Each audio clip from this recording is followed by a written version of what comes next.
Hello students. So previous classes we discussed introduction topic of environmental engineering 2, that is wastewater engineering, and we saw the different system of sanitation as well as different system of what is called water conservancy system, that is separate system, combined system as well as the partially separated system. Okay. So in today's class the next topic we are going to discuss here, that is estimation of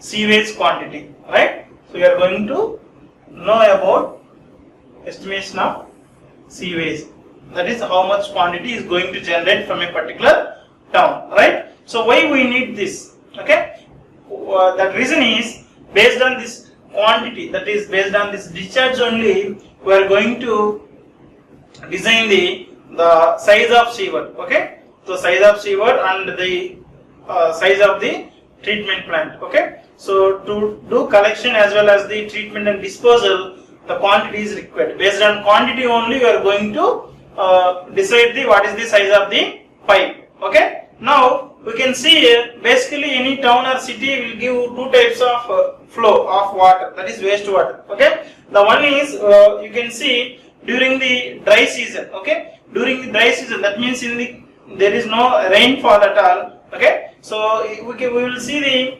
wastewater in the very less quantity in this figure also. These are the 3 sewer pipelines, right? So you can see the wastewater here. The flow is very low, right, in the dry season. But in the case of rainy seasons, okay, you can see this kind of choking of wastewater, right? Choking of wastewater along with the storm water. Otherwise, if you are designed very small sizes of pipeline or any canals, this will occur. This overflow of sewage will occur. It will come onto the roads and it will create so much disturbance to the people, right? So that's why we need to calculate the correct quantity of wastewater generation. Then only we will plan the sewer pipeline size as well as the treatment plants. Then there won't be any problems. Okay.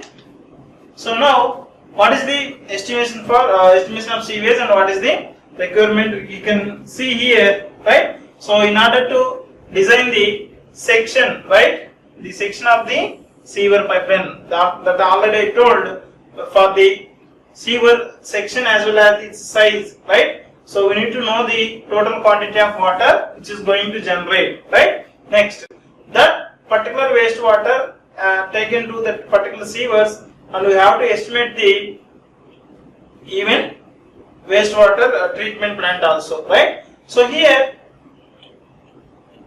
sometimes what is going to happen now? So if you are calculating the values wrongly, right? So if you calculated discharge very less, right? What happened? Someday there will be big rainfall, or someday population is continuously increasing from year to year. So at some point of year, right, that particular sewer system may not able to discharge correctly the whatever sewage generated, right? So otherwise there is another thing. If you are designing very big size of sewers, right? So in case there is a what is called very less amount of sewage, right? For less amount of sewage, if you are designing very big sewer pipelines, it is not economical, right? So it will result in the what is called unnecessary waste of investments, right? Here two things. The first thing is, if your flow is more, if you are designing very small pipe, it will be create so much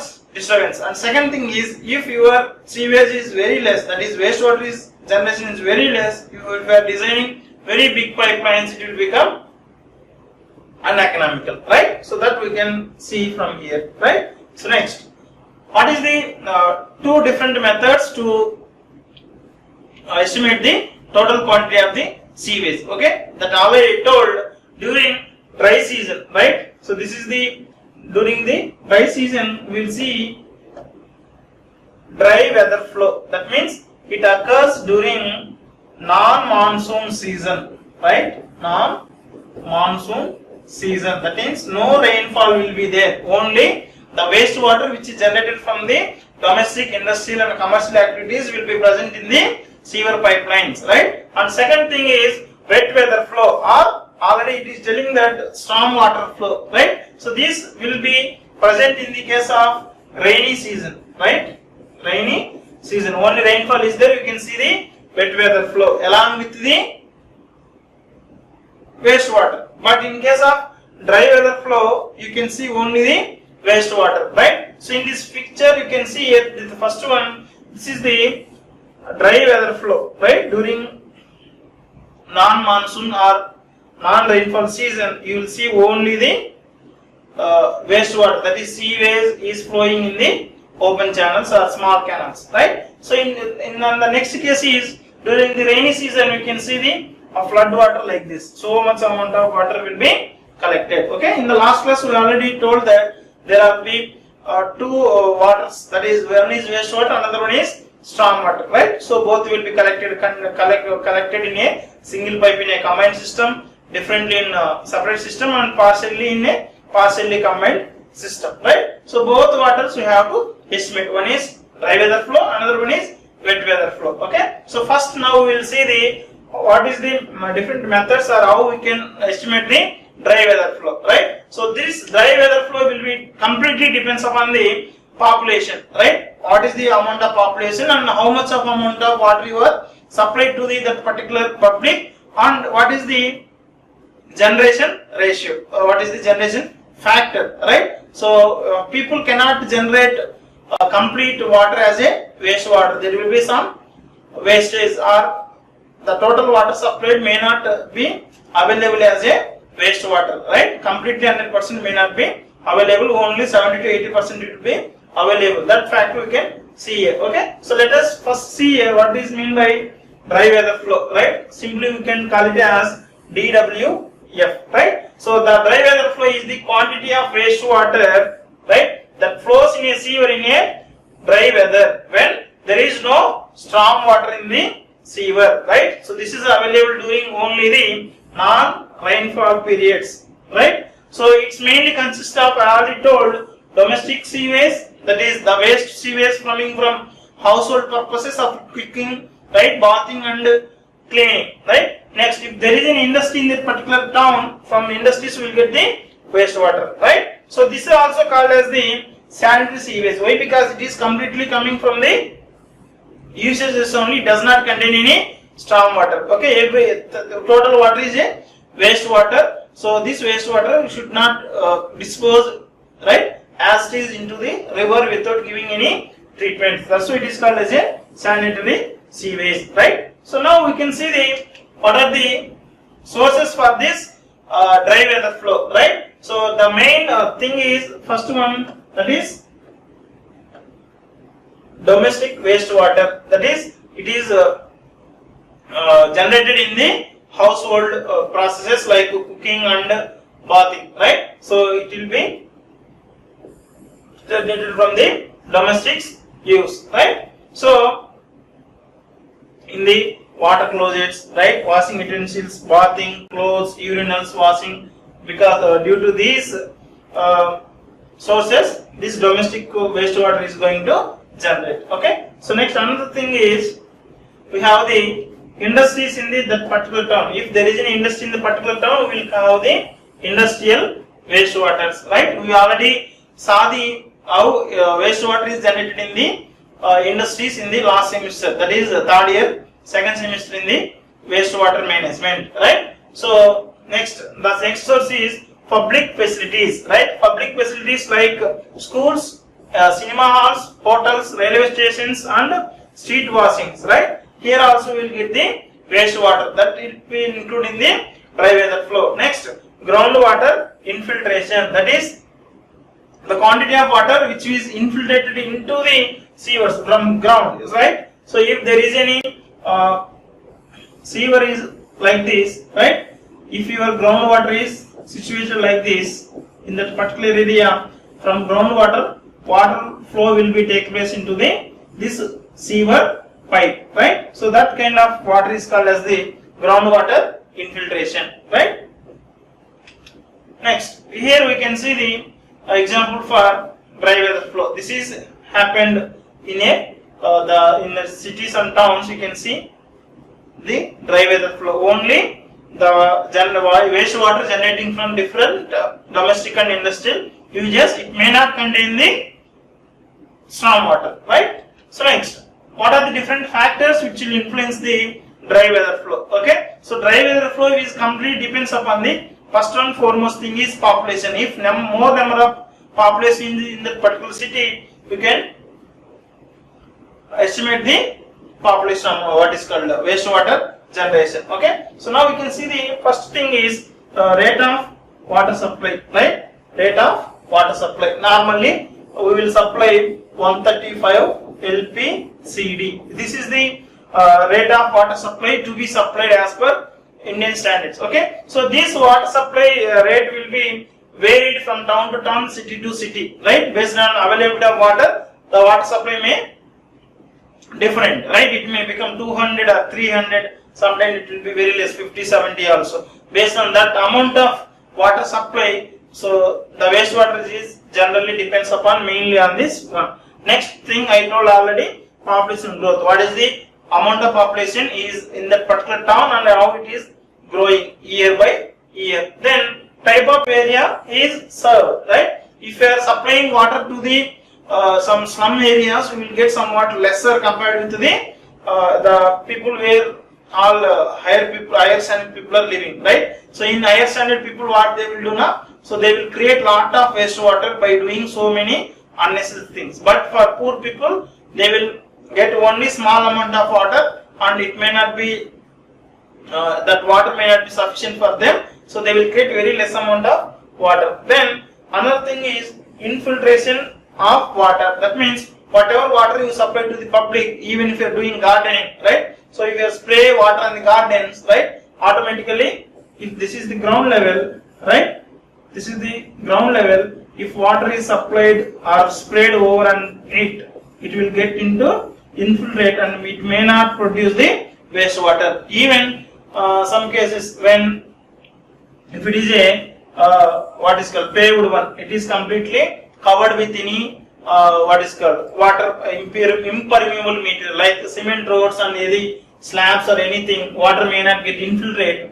The water, whatever it is, that it will become as a surface water. So these are the four main factors which will influence the quantity of dry weather flow, right? So next I will see how we are going to estimate this dry weather flow, right? This dry weather flow is completely depends upon the population, but that already told, generally in India we will get the water amount of 135 liters, right? Normally rate of water supply is 135 LPCD. Okay, thing here you have to remember only one thing, that is whatever water you supply to the public, it may not be generated as a wastewater. Here and there will be so many losses, right? Complete water supply may not give the 100% wastewater generation, right? Here the net quantity of sewage will be 70 to 80% of water supplied, right? So there should be losses of water whatever you supply to the public. Okay, about if you are giving 100% of water supply, suppose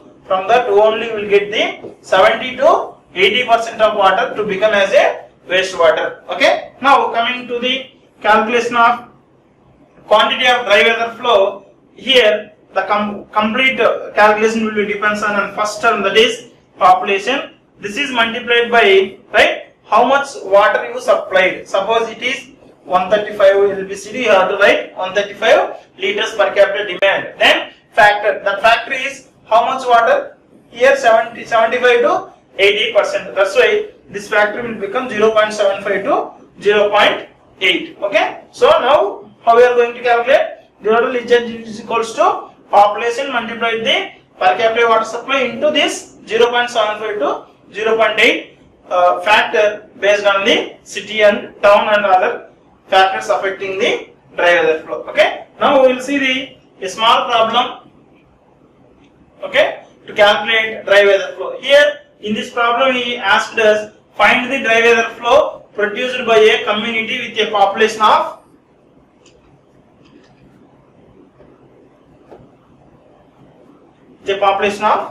1 lakh supplied with a rate of 200 LPCD and 80% of which become as a seaways. Okay, first we can write down what is the population value. This is 1 lakh. Then rate of supply is that is 200 LPCD. Then what is the factor he gave? So 80% of water means that is 0.8. Now we know the formula for estimating this dry weather flow, that is population into per capita water supply multiply the factor. Okay. Now here population is 1 lakh into 200 is the per capita water supply already gave. So factor is 0.8 liter per day. So total we will get the value of 0.185 meter cube per second of total dry weather flow. We will simply call it as DWF, right? So next we will see the things about wet weather flow. Already I told this wet weather flow will be a storm water. It will be we can see it in the sewer lines during the case of rainy season only, right? So here he gave the quantity of storm water which is known as the wet weather flow, right? In a simple form WWF, with that will enter into the sewer, right? So normally this amount of this wet weather flow which depends upon intensity of rainfall. That means how much amount of rainfall is occurring in that particular area and what are the catchment characteristics of catchment area, whether it is a grassy land or open grounds or it may be a complete paved roads or something, right? So what is the duration of the storm? How much amount of duration, right? The particular storm or rainfall occurred in that particular area. Based on this, the amount of rainwater is depends or storm water is depends. Next is here we have two methods for estimating this wet weather flow, that is rational method and empirical methods, right? So mainly for this calculation we will use the rational methods only, right? So now we will see the what is the rational method. Here you can see the amount of storm water is generating here, right? So here you can see in this picture there is much rain, right? Intensity of rainfall is more and so much of water is right on the roads, right? So if rain is come onto the roads, this will be collected in here this kind of catch basins, right? You can see water is coming and falling into the catch basins. Through this water can enter into the what is called sewer lines, right? We will see in the next topic very clearly what about catch basins. Okay. Now we can see the rational method, right? Rational method for estimation of wet weather flow, right? Here we are going to take three main factors, that is catchment area. So to know the amount of rain, what is called amount of water generated, we need to know the catchment area, right? And we need to know the impermeability factor or runoff coefficient. That means what is the total amount of rainfall is fall on a particular surface, how much it is infiltrated and how much it is generated as a runoff, right? Basically for open grounds and normal soil conditions, infiltration will be more, runoff will be very less. But you are taking a roofs, right? Some RCC roofs over the homes or houses, right? Or otherwise you can see any paved road like a tar road or any cement road. It won't create any infiltration. Complete water will become as a runoff, right? So that particular surface we will have in town, we will have different surfaces.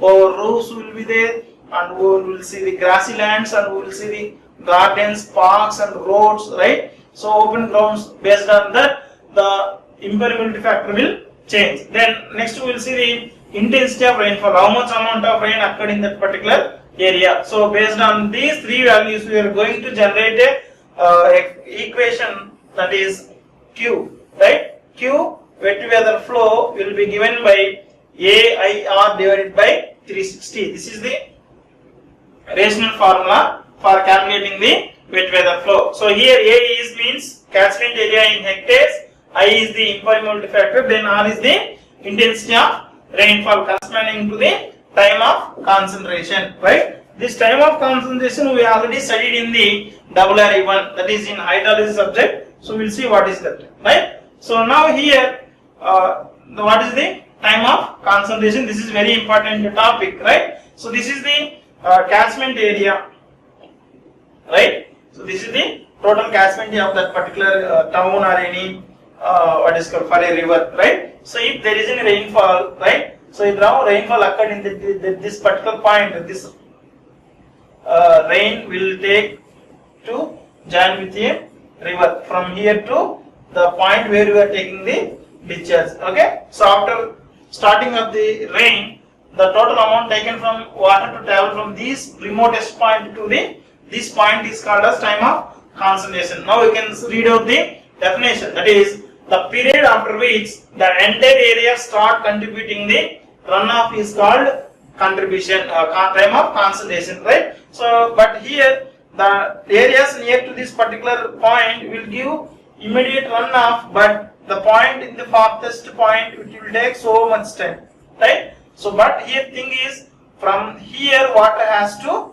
come to this point, then only the time is called total time of concentrate, right? So, it is the maximum time taken by a drop of water to travel from farthest point, or this is the remotest point for this particular catchment, right? What is the time taken by rain water to travel from this point to this point is called as the total time of concentration. This time of concentration is again it is having two components, that is time of entry TE and time of flow TEF. We will see one by one what is that, right? So here time of entry or inlet time, right? So time of entry or inlet time is meant by, it is the time taken by the rainfall to run from most distance point to the watershed to the inlet of the sewer, right? So normally in the previous diagram we saw that it is a normal catchment area, right? So this is the sewer line. You can see here, suppose if you are treating it as a sewer line, right? So the time taken from the water from here to sewer, that is called time of entry. That just water going to enter into a sewer. This if it is a assuming it as a sewer line here, but it is a stream, right? Natural stream, but we are taking it as a sewer line.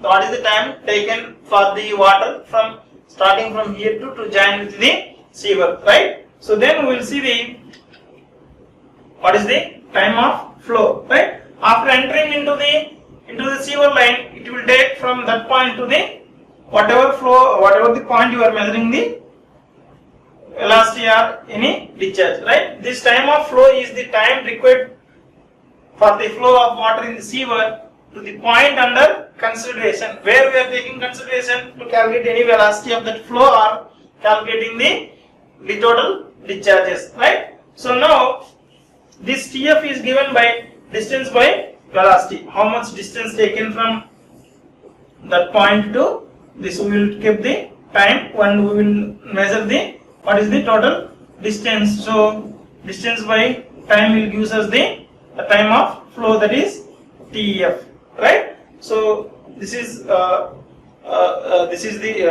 thing for time of concentration. Time of concentration is having two components. One is time of entry and time of flow. Okay. Now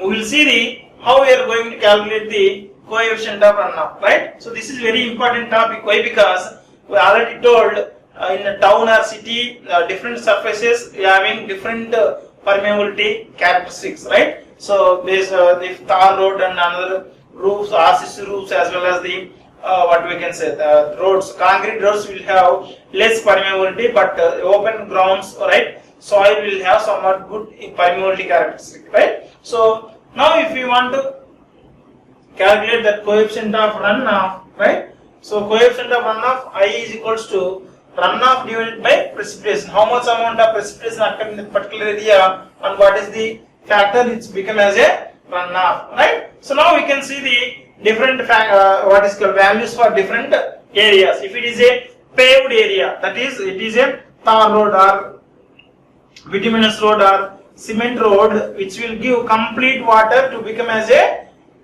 what is called runoff, right? Whatever amount of precipitation is occurred, one or near to 1, right? That is 0.9 will become as a runoff, right? If you are taking the lawns and gardens, right? Lawns and gardens will have so much permeability, there will be less runoff generation. That's why this is 0.15, right? So now we have another empirical formula to calculate the critical rainfall index, that is R value, that is 25 point, right? That is 25.4A divided by TC plus B. Okay, A and B are two constants. It is based on the time of concentration TC. 25.4A divided by TC. TC means you already know that it is time of concentration plus B, right? So this A and B values are depends upon the time of concentration, right? If time of concentration is from 5 to 20 minutes, A value will be 30, B value will be taken as 10. If it is greater than 20 minutes, TC is greater than 20 minutes, you can take A value as 40, B value as 20, right? So now we will see the problem based on this, right? Okay, so here see the data. The drainage area of one sector of a town is 1.2 hectares, right? He gave A value as the 1.2 hectares of area is giving, and the classification of surface of this area is given, right? Here the percentage area is 20% of hard pavement. Coefficient of runoff is nearly equal to 1, that is 0.85 K, and 20% of the total area of 1.2 hectares is the roof surface. It is also having so much impermeability, that is 0.8, and 15% is unpaved street, right? It will give 0.20 runoff coefficient, and 30% of gardens lot is equal to 0.20, then 50% of wooden area, this will give the 0.15 of coefficient of runoff, right? We have different areas, 20, 20, 40, 55, right, 85 and 100%. That means to this total area is given as the 1.2 hectares in the problem. Among the 1.2 hectares area, 20% of hard pavement, 20% area is roof surface, 15% of unpaved street, 30% is gardens, and 15% is the wooden area. And for every type of surface, we are having different coefficient of runoffs. Okay, so we need to calculate a common value for this. Then he gave that time of concentration of that particular area is 30 minutes. That is TC is given as the 30 minutes. Right now we can see how we are going to solve this problem. Right now we can see the if A represents capital A, we are taking it as the total area. Right. It will be the first value you have to calculate, that is I1 A1, right? So I1 is first impermeability factor for first thing, that is 0.85 he gave, and A1 is the 20% of total area, that is 0.2 into A, it will give us the 0.17 into A.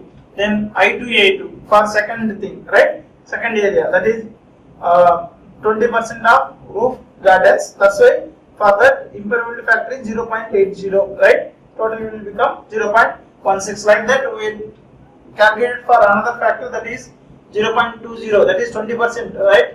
And 20%, 0.20 is the impermeability factor, and it is a 15% area, that way it is 0.15 into A. Total will become 0.03 into capital A. Then I4A4 calculated as the 0.06, right? So next to fifth one, it is 0.00225 A. Okay. So by summation all these values, finally we will get the 0.445 into A. Right. So now we can have this common value of I is equal to sigma I1 A1 by I1 A1 divided by total area A. Right. What is the sigma I1 A1 value? That is 0.445 A. If you are substituting those values in the equation, finally we will get simply I value is equal to 0.4425 value. Until now we calculated only I value only, right? So now we are having the formula, that is R is equals to 25.4 into A divided by TC plus B to calculate the I value. Normally our formula is Q is equals to AIR divided by 360, right? Area is fixed, it is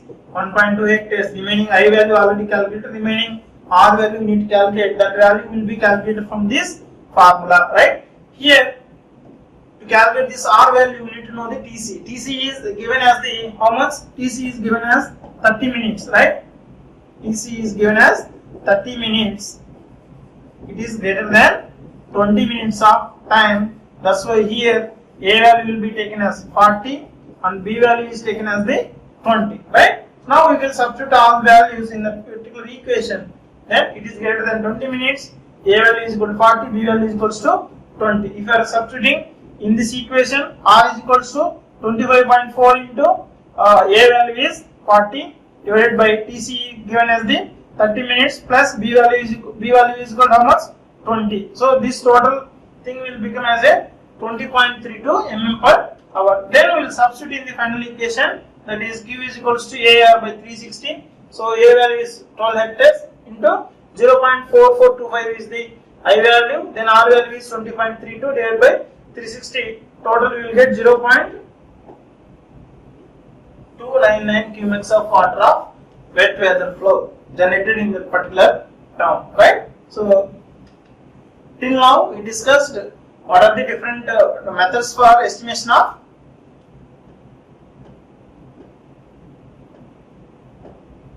till now we saw the what is the methods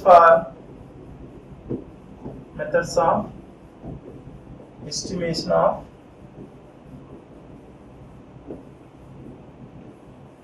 total discharge of sewage. We have two methods. One is we have two things, that is dry weather flow, and second one is wet weather flow. The dry weather flow will be take place in the non-rainy seasons, that is non-monsoon seasons, and wet weather flow will be happened in the rainy seasons. Okay, in the dry weather flow is completely depends upon population. So P into, right, what is the amount of supply, right, into some factor of waste water generation. Then we saw the wet weather flow. This is we calculated because around two methods, that is the rational method and what is empirical method. But here we used the rational method, that is Q is equals to AR by 360. So based on these formulas, we are going to calculate both dry weather flow and wet weather flow. This is most important for the JNTK examinations. You have to practice so many problems, how to calculate dry weather flow and how to calculate the wet weather flow. Okay, so that's all for today. Thank you.